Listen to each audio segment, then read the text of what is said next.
As doctors, we do all we can to stay healthy, but we can't control everything. And for the past 2 years, our own Dr. Travis has been living with debilitating pain, both on the camera and off the camera. I've been active as long as I can remember.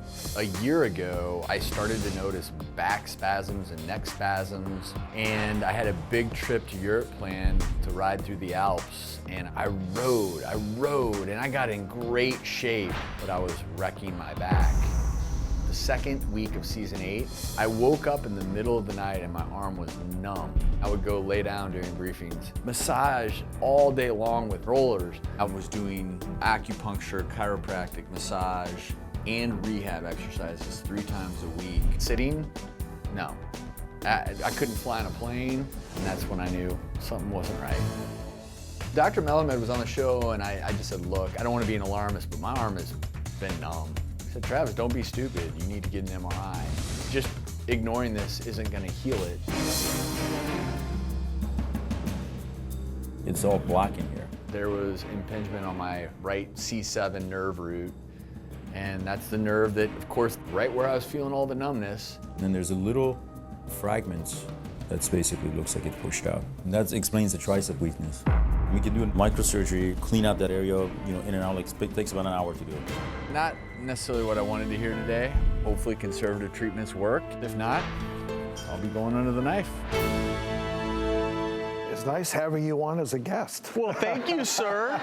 Thank you, sir. I appreciate it. You and I like I being a guest. Connected at the hip. We've been doing this for 10 years, and I've been with you every step of the way through this, I know, difficult God bless you having process. to put up with me. Well, you have been a pain in the, but legitimately, you had a real issue, and it really was taking over your life. The last 3 months, I couldn't even lay down to sleep at night.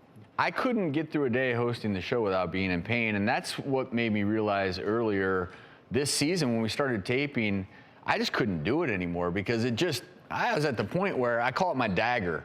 The pain would just go down through my back, and then weakness, numbness in the arm, and it just got it. Every time I looked at you, you were trying to work it out some way, either stretching or turning a certain way or trying to open things up. What was the final breaking point for you? Because it seems like you tried everything. You went on. I didn't want to have. You went on. I didn't for years. I did not want to have surgery because the truth is, I don't think anyone wants to be put to sleep, to have surgery, to go through the recovery. But it was on this stage. I remember sitting here, and the pain was there, just like it'd been there 2 years ago. And I'm thinking, you know what? I'm 45.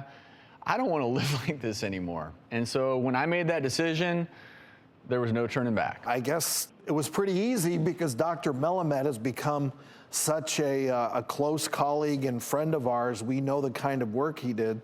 I got to tell you, when I went back to see Dr. Melamed and finally made the decision, what's interesting is the surgery I wanted was the least invasive one possible. And when he opened up the book where he wrote a chapter on this particular surgery, I knew I had my guy. Yeah, if he's written a chapter, it's a good thing. Well, clearly, our own Dr. Travis was experiencing intense pain, and we taped our first shows of the season. He had to head into surgery almost immediately. So we're going to take you inside the operating room with Dr. Travis.